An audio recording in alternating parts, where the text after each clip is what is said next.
Hello there. This is Ian Nethercott with the Auto Hub Show. Good morning. Like everyone else, I look for a car from time to time. I'm not only talking about the car business, I actually buy cars myself. I'm currently in the market looking for a Ford. So I'm here on the Spikes Ford website, as you can see to my right, and we're going to check out what's changed. Here we go. So on this website, you can see I can talk to sales, I can talk to service, I can talk to parts, old school using a phone. I'm not really that into phone calls today.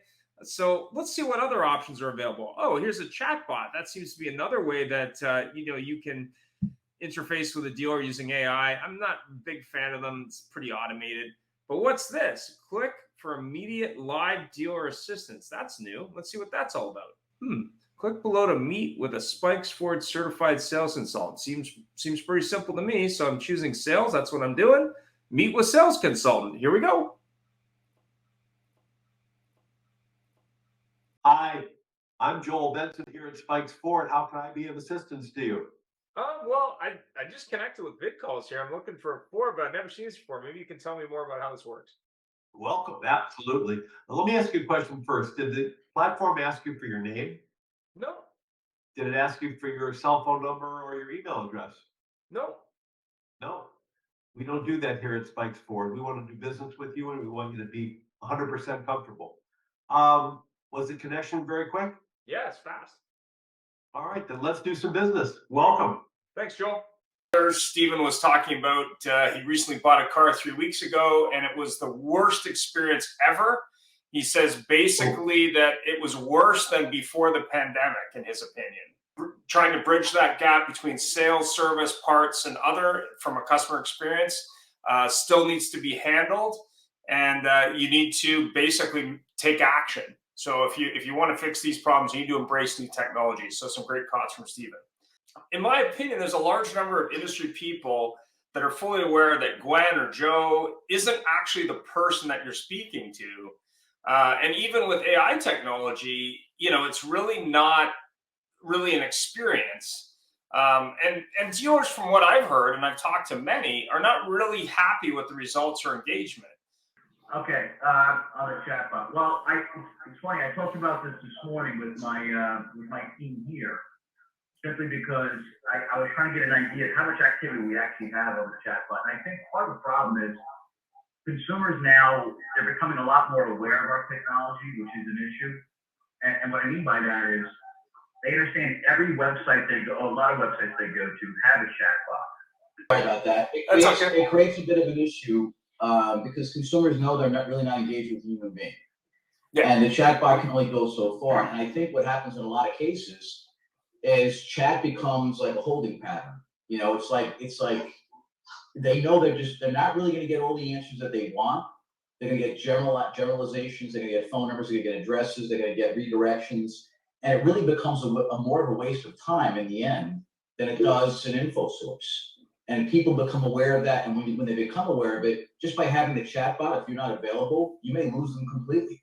If they dial in or they make an inquiry, and then we have a system that allows the consumer to prompt a live person that can answer their questions, on the spot, and put a face to the voice and put a face to the answers. They'll know they're actively engaged with someone that is a professional, can actually answer their questions, versus a chatbot that's actually going to take around the block a few times before they can speak to someone. More than that, because I think it's the beginning of a relationship that you're now starting to build. When you have that chat, you're right. You don't know if it's a real person, not a real person, but when you have that face-to-face, you're starting to build a relationship with that consumer, and that could be your next customer. That could be your next up in the dealership, or be able to walk them through, the online retailing tool that dealer might have, and get them to the point where they're doing some of this work prior to coming into your dealership. And like we have some of our dealers going into a in and out in about an hour message. And that's what people want. They want to get in, get out, have the car that they want ready when they get there to test drive, and in less than an hour, get the hell out of that dealership and go home with a great experience, because you built that relationship early in the game and understood how to get down that road to the sale. First of all, music to my ears, but one of the things that we have a playbook on it, and we have word tracks and everything scripted here. we don't just script the words to say, we also script the understanding of the consumer and the human behavior. And our sole goal is to elevate consumers to live communication if we can, whether it's off a chat, whether it's off an inquiry, always like try to elevate them to live communication, because that's where, if we're professionals and we're well trained and we can put that human touch on it, that's where we're going to excel. We got to get to that first, because the internet and digital sciences have sent us back 5 steps before we can re-elevate back to live communication. So what you're saying is true, and I agree to the point that we're trying to get to live communication. If Vidcalls allows us to have a customer, and whatever percentage it is, okay, so if it's 10%, 5%, 20%, 60%, whatever it is, it adds an opt-in to live communication that, you know, an inquiry or a chatbot would never recognize. And all it will do is enhance our overall performance, in my opinion. Hey, Bill, how about the fact that they can actually see somebody smiling at them? Somebody that looks like they're happy to be on the phone with them. It's I would agree 1,000%. I think we've over quantified or qualified, you know, how much a bot or an app can sell cars for us. I think we've overqualified that in our world. So I think that it's fabulous. I'm all over it because, and all of my agents are work from home. Everything we do BDCs and BBCs, and everybody works from home. And the idea that we all do our best work from our own environment in our own space, I think will only enhance with my team. That is my team and the teams that I launched that are direct dealer hires.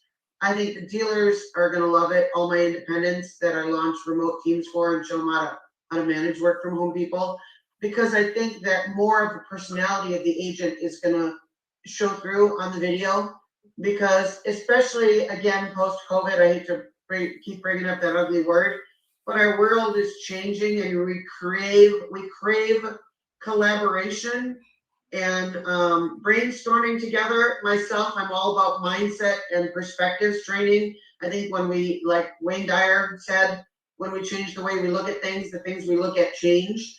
And we don't have, with a phone call or texting, we don't have body language. On video, you kind of do.